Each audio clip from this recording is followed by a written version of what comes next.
فرمانے لگے دنیا میں نبی پاک صلی اللہ علیہ وسلم سے بڑا پیر کامل کوئی نہیں، اور جناب ابو بکر صدیق جیسا مرید بھی کوئی نہیں۔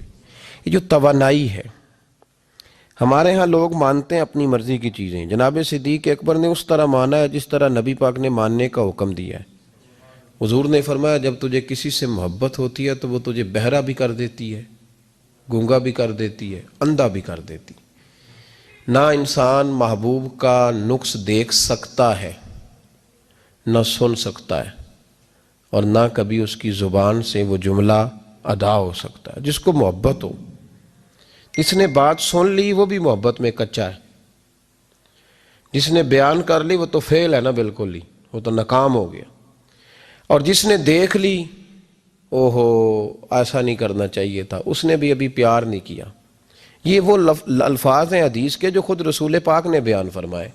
نبی پاک صلی اللہ علیہ وسلم نے فرمایا محبت آدمی کو اندھا بھی کر دیتی ہے، بہرا بھی کر دیتی ہے، گونگا بھی کر دیتی ہے۔ جب محبت ہوتی ہے تو پھر انسان کو کوئی ایسی چیز نظر، ابو جہل نے محبوب پاک علیہ السلام سے کہا معاذ اللہ مجھے تو آپ کی طرح کا شخص کوئی نظر ہی نہیں آتا، یعنی اس نے کمزور لفظوں میں کہا۔ حضرت صدیق اکبر حضور کے سامنے کھڑے ہوئے تو کہنے لگے محبوب تیرے جیسا حسین نظر کوئی نہیں آتا۔ اب اس کے پاس چونکہ بغض تھا تو اپنے لفظوں میں بات کر رہا تھا، اس کی جو دل کی بات تھی وہ الفاظ بن کے آ چکی تھی۔ حضرت صدیق اکبر کے دل میں محبت تھی تو وہ اپنے لفظوں میں بات کر رہے، اپنے جملوں میں اس کا اظہار کر رہے۔ یاد رکھیے گا انہوں نے اس طرح محبت کی جس طرح محبت کرنے کا حق ہوتا، یعنی ہر چیز ہی، مال بھی دے دیا، اولاد بھی دے دی، سارے بچے نبی پاک کی غلامی پہ لگا دیے، غلام بھی سارے حضور کے پیچھے لگا دیے، بس نبی پاک کی ڈیوٹی کرنی ہے۔ ہزاروں دینار کا نقصان اٹھایا لیکن نبی پاک صلی اللہ علیہ وسلم کی غلامی پر ہر چیز کو ترجیح دی۔ بات تو ہم نے بڑی دفعہ سنی ہے پر کبھی اس کے حسن کو بھی ملاحظہ فرمائیے نا، کبھی ذرا ملاحظہ فرمائیے نا۔ لوگ پیار کرتے ہیں، محبت کا دعویٰ کرتے ہیں لیکن کہتے ہیں بھئی رستے رستے کی محبت ہے، یہاں مجھے 5000 کا نقصان ہو رہا ہے، یہاں نہیں میں محبت کر سکتا۔ یہ نقصان 5000 کا کون برداشت کرے؟ محبت ضرور ہے پر اب اتنا نقصان کون برداشت کرے؟ جناب صدیق اکبر کا کمال دیکھیے کہ مال کا نہیں جان کا نقصان برداشت کرنے کو بھی تیار ہے۔ کچھ لوگ ایسے ہوتے ہیں کہتے ہیں آگے خطرہ ہے تو ہمیں نہیں جانا چاہیے۔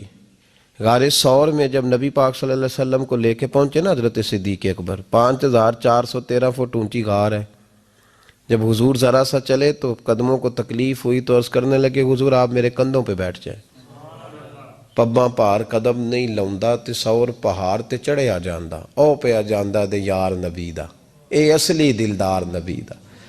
حضور کو لے گئے اور جب غار ثور پہ پہنچے تو کہنے لگے حضور مجھے اندر خطرہ لگتا ہے، آپ ٹھہریں پہلے میں جاتا ہوں، پہلے میں جاتا ہوں۔ جناب صدیق اکبر تشریف لے گئے اور دیکھیں نا سالوں پرانی غار پڑی تھی، اس میں بڑا کچھ تھا، لیکن جناب صدیق اکبر نے پگڑی پھاڑ پھاڑ کے غار صاف کی۔ پھر جہاں سوراخ تھے نا، خطرہ تھا کہ کوئی سانپ بچھو نہ نکل آئے، وہاں چھوٹے چھوٹے ٹکڑے رکھ کے غار کو بند کیا۔ جب مکمل تسلی کر لی تو کہا حضور اب آپ تشریف لے آئیے۔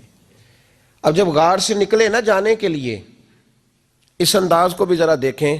لوگ آج خشک دین کے بڑے قائل ہیں، کہتے ہیں بس ٹھیک ہے نماز پڑھنی چاہیے، روزہ رکھنا چاہیے، اتنی لمبی باتیں، آپ معرفت کی بات کرتے ہیں، آپ محبت کی بات کرتے ہیں، آپ وارفتگی کی بات کرتے ہیں۔ کچھ لوگوں کو تو لفظ عشق ہی بڑا برا لگتا ہے، وہ اس جملے تک جانا ہی پسند نہیں کرتے۔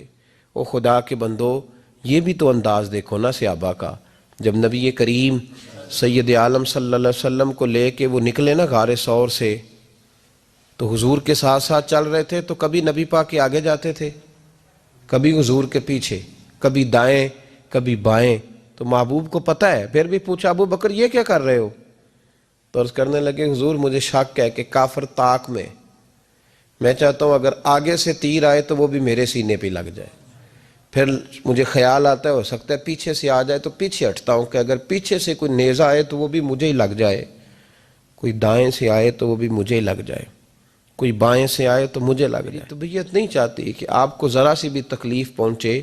یہ ذائقہ جب نبی پاک کے لیے لوگوں کے دلوں میں پیدا ہوتا ہے تو پھر اللہ تبارک و تعالی دین کی روشنی روح تک عطا فرما دیتا ہے۔ امام فخر الدین رازی نے لکھا ہے، سینکڑوں سال پہلے کے مفسر، اب تو لوگ سارا کچھ کھاتے میں ڈال دیتے ہیں نا، کچھ مخصوص لوگوں کے۔ امام فخر الدین رازی نے لکھا، دیکھیں بات بڑی سادی سی ہے، لیکن حضرت ابوبکر صدیق کا بھی اپنا ذائقہ ہے۔ حضور نے انگوٹھی دی، کہا جاؤ اس انگوٹھی پہ نا اللہ کا نام لکھوا لاؤ۔ پہلے یہ بتائیے کہ چھوٹے چھوٹے کام اتنے بڑے بڑے لوگوں کو بھی بتائے جاتے ہیں؟ یہاں تو پانی پلانے کے لیے اور بندہ ہوتا ہے، اور جو تھوڑا سیاںا ہوتا ہے وہ کہتا ہے یہ میری ڈیوٹی تو نہیں نا، میں تو صاحب ہوں، مجھے تو خود میں آیا ہوں مجھے پانی پلایا جائے، آپ یہ کیا کہہ رہے ہیں میں پانی پلاؤں؟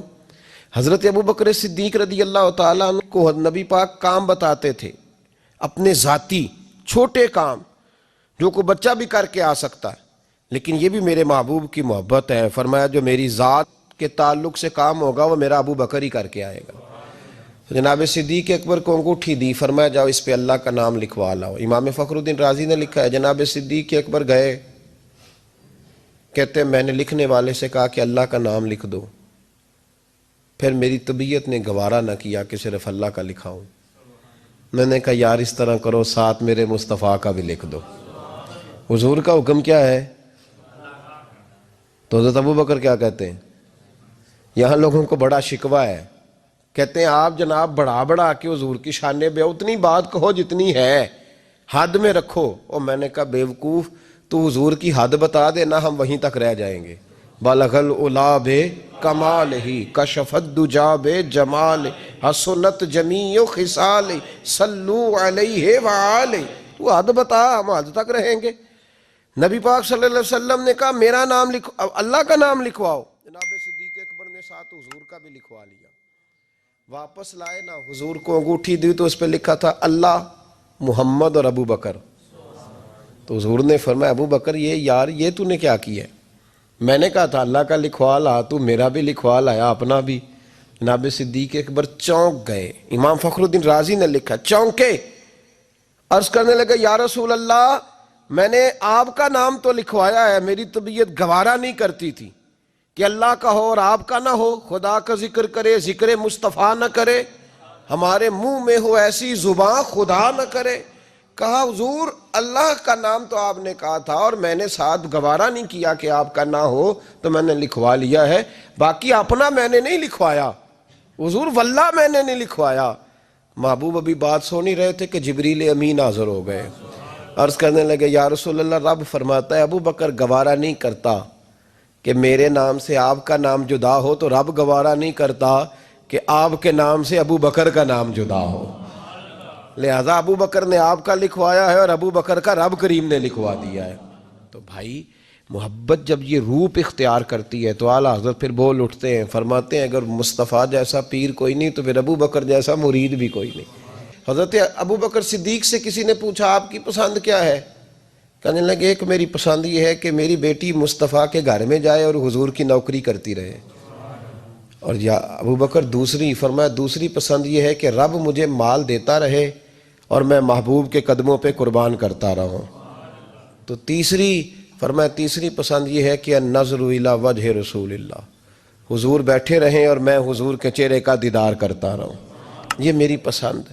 انہوں نے اپنی زندگی ڈھال لی تھی نبی پاک کی غلامی میں، ڈھال لیا تھا اپنے آپ، اس لیے مطمع نظر ہی ایک تھا، زاویہ نگاہ ہی ایک تھا، سوچ ایک کی طرف رہتی تھی، دائیں بائیں جاتی نہیں۔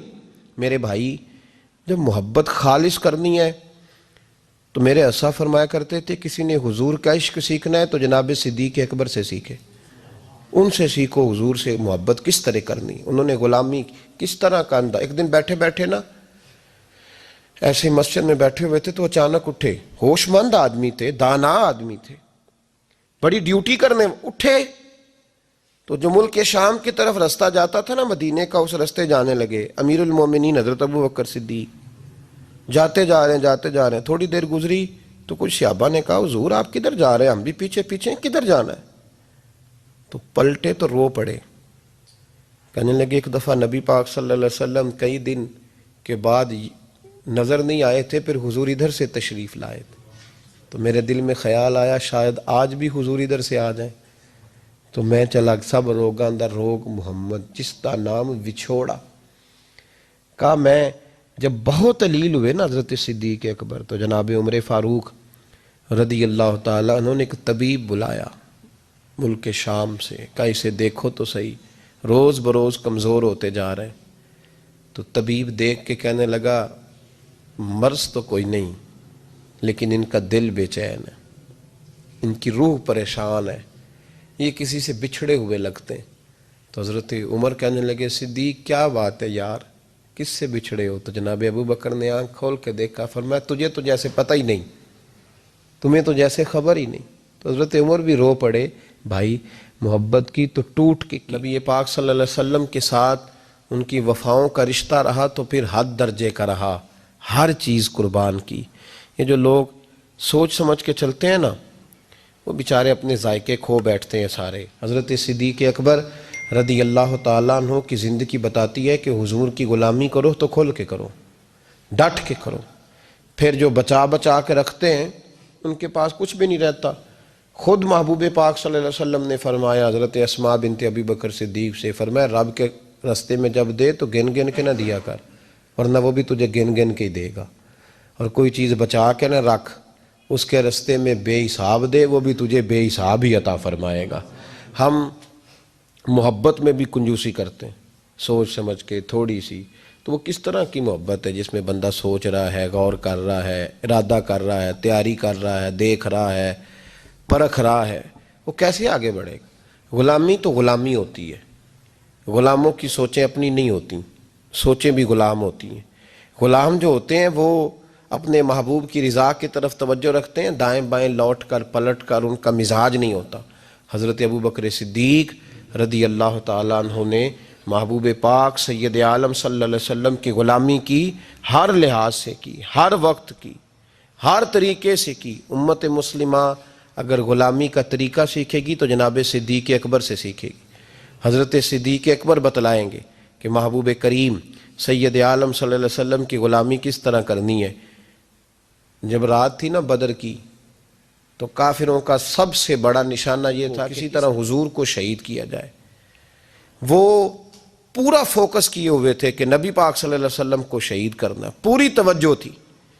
تو صحابہ کہتے ہیں کہ ہم نے ارادہ کیا کہ حضور کے لیے علیحدہ سے ایک خیمہ بنایا جائے، چھپر بنایا جائے۔ حضور کے لیے وہ ہم نے چھپر بنا دیا، محبوب اس کے اندر قیام کرنے لگے۔ اب خیال یہ تھا کہ یہاں ڈیوٹی کون کرے گا، ڈیوٹی کون کرے گا، یہاں کون ٹھہرے گا، یہاں یہ بڑے خطرے والی جگہ ہے، یہاں کون ٹھہرے گا۔ فرماتے ہیں جب گفتگو ہونے لگی تو جناب صدیق اکبر فٹافٹ بولے، کہنے لگے تمہیں ضرورت کیا ہے انتخاب کرنے کی، میں جو ہوں، جب تک میں موجود ہوں کسی کافر کی جرت نہیں مصطفیٰ کے خیمے کی طرف بھی دیکھ سکے، طاقت ہی نہیں۔ وہ آگے بڑھ کے ان جگہوں کا انتخاب کرتے، اس طرف ان کی توجہ رہتی۔ میرے محبوب پاک علیہ الصلوۃ والسلام ان پر اعتماد کرتے۔ 17 نمازیں نبی پاک نے جناب صدیق اکبر کے پیچھے ادا فرمائیں، 17 نماز۔ اور جناب ابو بکر کا بھی یہ حال تھا۔ آج تو باہر کھڑے ہو کے سلام پڑھو تو کچھ لوگ کہتے ہیں سلام آپ پڑھ لیں، کھڑے کیوں ہوتے ہیں؟ کھڑے ہونے سے دقت ہونے لگی۔ میں نے کہا چلو بیٹھ کے پڑھ لو بھائی، اگر اتنی سی بات سے ہی آپ کو دشواری ہے۔ حضرت صدیق اکبر رضی اللہ تعالیٰ عنہ نماز پڑھا رہے تھے، محبوب پاک سید عالم صلی اللہ علیہ وسلم تشریف لے آئے۔ حضور ایک صلح کے لیے گئے، فرمایا مجھے دیر ہو گئی تو کسی کو ابو بکر سے کہنا نماز پڑھا لے۔ تو کہتے ہیں حضور کو دیر ہو گئی، جناب بلال نے اقامت کہی تو حضرت صدیق اکبر مصلی پہ کھڑے ہو گئے۔ ابھی 2 ہی رکعتیں پڑی تھی کہ حضور تشریف لے آئے۔ جس جس صف سے حضور گزرتے رہے صحابہ رستہ چھوڑتے رہے۔ دوران نماز ہی محبوب پہلی صف کے قریب آئے تو جناب صدیق اکبر نے قدم پیچھے ہٹایا، عین نماز میں، عین نماز۔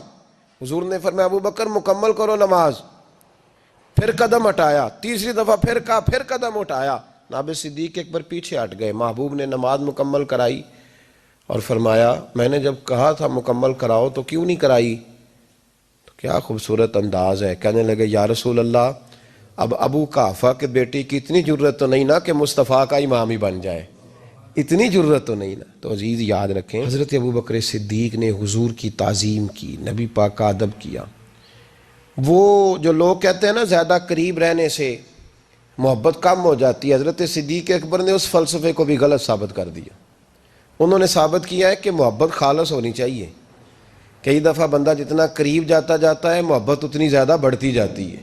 شرط ہے کہ یہ خالص ہو، اس میں اخلاص ہو، تصنع نہ ہو، بناوٹ نہ ہو، ریاکاری نہ ہو، ملاوٹ نہ ہو اس کے اندر. ایک دن نبی پاک صلی اللہ علیہ وسلم حضرت ابو ہریرہ اور دیگر بیٹھے تھے تو محبوب علیہ السلام نے فرمایا بھئی ذرا نا وقفے سے ملا کرو، محبت بڑھتی ہے. وقفے سے ملا کرو. قدر کھو دیتا ہے یہ ہر روز کا آنا جانا، بڑی دلچسپ ہوتی ہیں بے ترتیب ملاقاتیں. تو کہا ذرا وقفے سے ملا کرو، محبت بڑھتی ہے. تو ٹھیک ہے یا رسول اللہ صلی اللہ علیہ وسلم. تو حضرت ابو بکر صدیق بھی ایک دن پورا نہ آئے. جب بات ہو رہی تھی وہ بھی بیٹھے ہوئے تھے مجمع میں، ایک دن پورا نہ آئے. اگلی صبح حضور نے پوچھا ابو بکر کہاں تھے؟ عرض کی حضور آپ نے تو کہا تھا وقفے سے ملا کریں. فرمایا وہ دوسروں کے لیے کہا تھا، تیرے لیے نہیں کہا تھا. تو روز ملا کر، پابندی سے ملا کر، توجہ سے ملا کر. وہ تیرے لیے بات نہیں کہی، وہ کوئی اور ہے. جو قریب رہیں تو قدر کم ہوتی ہے. ابو بکر صدیق تو محبوب کے ساتھ مکے میں بھی ساتھ، بدر میں بھی، احد میں بھی، غار ثور میں بھی. اور دیکھیے 1400 سال ہونے کے ہیں وہ مزار میں بھی مصطفیٰ کے ساتھ ہی آرام کر رہے ہیں. تو وہاں بھی ساتھ ہے. پانی پرن سہیلیاں رنگا رنگ کڑے، اسی تے پریا اس دا جانیے جس دا توڑ چڑھے.